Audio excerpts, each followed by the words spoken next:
নমস্কার, কেমন আছেন সবাই? চলে এসেছে আজকে একটা ছোট রান্নার ব্লগ নিয়ে।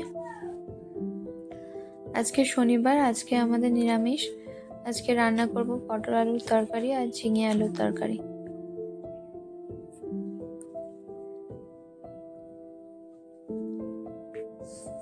এই যে কড়া তেল দিয়ে দিয়েছি।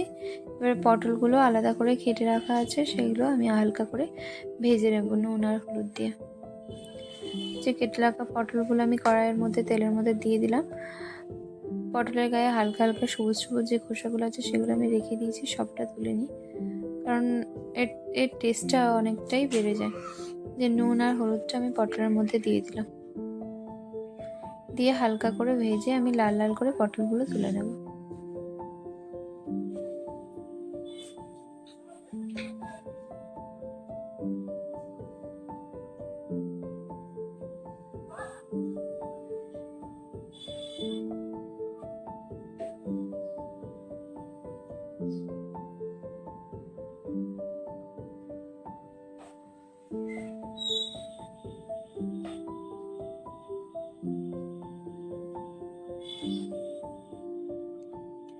পটলগুলো প্রায় আমার ভাজা হয়ে এসছে, এবার আমি পটলগুলো তুলে নেব। আবার কড়াইয়ের মধ্যে তেল দিয়ে দিয়েছি, তেল দিয়ে আমি আলুগুলো ভেজে নেব।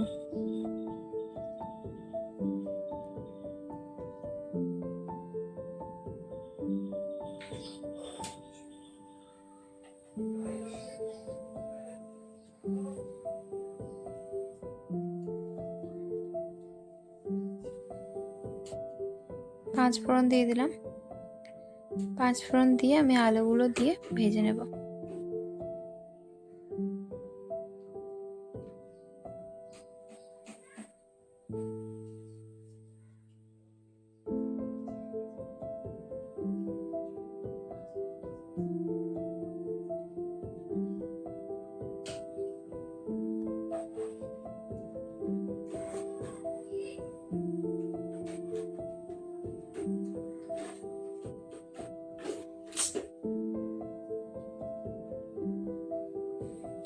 দেখুন বন্ধুরা, আলুগুলো আমার ভাজা হয়ে গেছে। লাল লাল করে পটল আর আলুগুলো ভেজে আমি তুলে নিয়েছি। এবারে আমি কড়াইয়ের মধ্যে টক দইটা ফেটানো আছে, টক দই সর্ষে বাটাটা দিয়ে দিলাম আগে। সর্ষে, আদা, জিরে বাটাটা আমি কড়াইয়ের মধ্যে দিয়ে দিলাম। এটা তেলের মধ্যে দিয়ে হালকা করে নেড়ে নিলাম। নিয়ে এই দই আছে, টক দই ফেটানো টক দই, ওর মধ্যে আমি সমস্ত নুন, হলুদ, লঙ্কা, জিরে গুঁড়ো দিয়ে ভালো করে মিশিয়ে নিয়ে আমি ওটা কড়াইয়ের মধ্যে দিয়ে দেবো।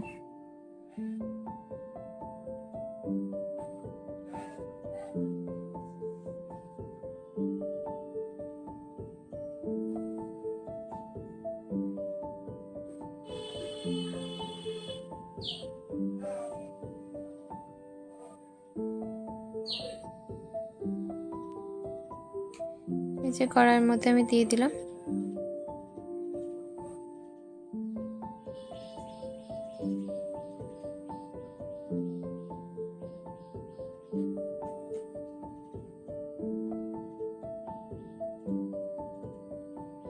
তেলটা যখন হালকা হালকা ছেড়ে আসবে, তখন আমি সমস্ত ভেজে রাখা সবজিগুলো কড়াইয়ের মধ্যে দিয়ে দেবো।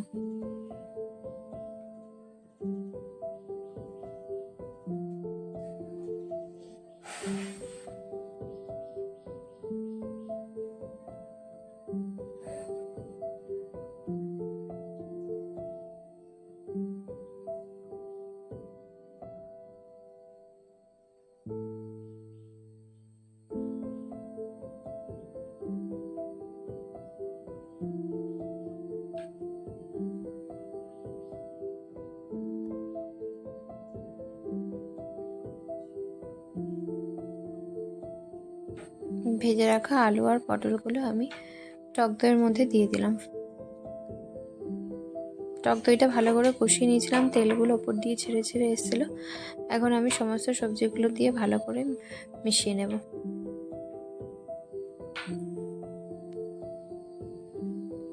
এই যে আমি সর্ষে বাটাটা দিয়ে দিলাম।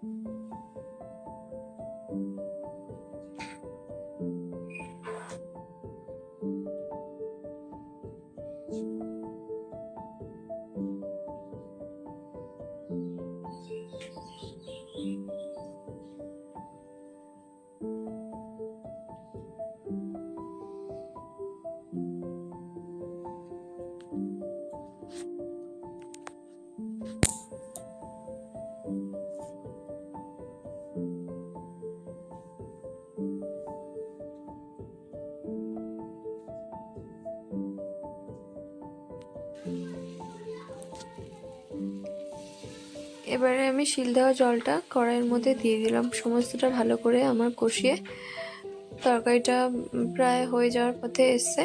এবার আমি শিল দেওয়া জলটা আমি কড়াইয়ের মধ্যে দিয়ে দিলাম, আর একটু জল দিয়ে হালকা নেড়ে চেড়ে ঢেকে আমি গরম মশলা দিয়ে তরকারিটা নামিয়ে নেব। এই যে দেখুন বন্ধুরা, তরকারিটা প্রায় হয়ে এসছে, খুব সুন্দর একটা কালার এসেছিলো। আমি কোনো কাশ্মীরি লঙ্কার গুঁড়ো দিইনি, তাও তরকারি মানে আপনারা তো ফোনে বোঝা যাচ্ছে না, কিন্তু তরকারি কালারটা সত্যি খুব সুন্দর এসেছিলো। এই যে আমি ঝিঙে আলুর তরকারিটা বসিয়ে দিয়েছি, আলুগুলো ভেজে নিচ্ছি। আলুগুলো ভেজে আমি ঝিঙে আর লঙ্কাগুলো দিয়ে একটু কষিয়ে নিয়ে সমস্ত মশলাগুলো দিয়ে ঢেকে আমি নামিয়ে নেব। এই দেখুন তরকারিটা মজে গেছে, ঢেকে রেখেছিলাম। এই যে আমি সমস্ত বাটা মশলাটা দিয়ে দিলাম।